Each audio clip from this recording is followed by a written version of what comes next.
Hi guys, how are you? I hope you're all doing well.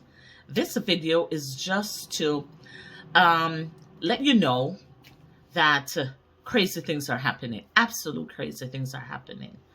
And here is a lady that's traveling and decided that she was going to have drugs sewn into her weave.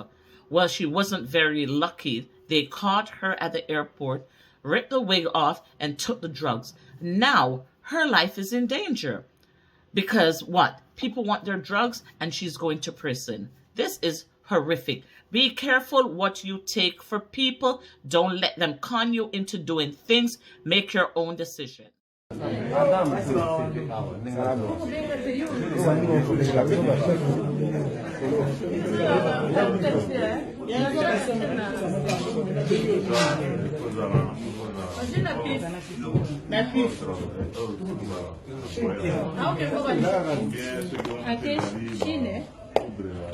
Est-ce que Chine va aussi il faut qu'à autochtone des autres?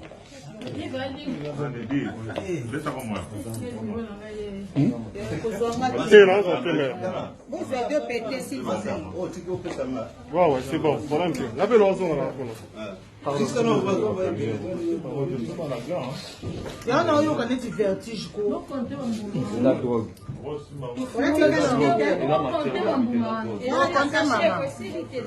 Comme ça, on a nous autres. Madame. Pourquoi tu n'as pas mis Longola lo kama nyonso.